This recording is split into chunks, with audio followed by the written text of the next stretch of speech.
નમસ્કાર, આપ જોઈ રહ્યા છો મારો અવાજ ન્યૂઝ। દહેગામ તાલુકાના ક્ષત્રિય સમાજમાં રોષ ભભૂકી ઉઠતા આવેદનપત્ર આપ્યા, ગુનો દાખલ કરવાની માંગ કરી।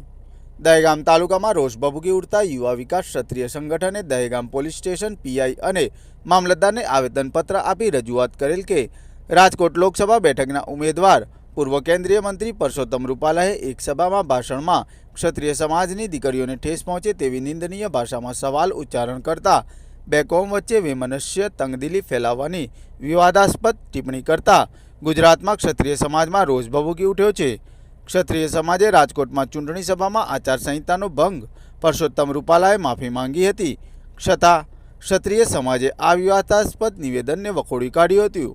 તેમજ ચૂંટણી પંચ સામે પણ ક્ષત્રિય સમાજે આચારસંહિતા ભંગ કર્યાના કેટલાક સવાલો ઉઠાવ્યા હતા કે સભામાં આચારસંહિતાના વિડીયોગ્રાફી કર્યો હોય તેમાં ભંગ કર્યો છે તેવા સવાલ આવેદનપત્રમાં ઉલ્લેખનીય છે, જેથી વિડીયોગ્રાફી કરનારા આચારસંહિતાના જવાબદાર અધિકારી અને પોલીસ અધિકારીએ આચારસંહિતાના નિવેદનોની વિડીયોગ્રાફી મુજબનો ગુનો નોંધવા અને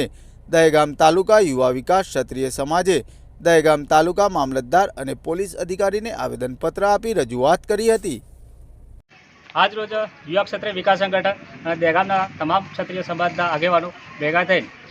રાજકોટની અંદર ભાજપના લોકસભાના ઉમેદવાર પુરુષોત્તમ રૂપાલા સાહેબ જે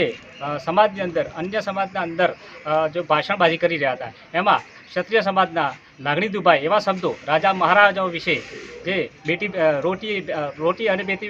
બેટી વ્યવહાર કર્યા એવા શબ્દો ઉચ્ચારીને જે ક્ષત્રિય સમાજની લાગણી દુભાણી છે, એના અનુસંધાને આજરોજ મામલતદાર સાહેબશ્રી અને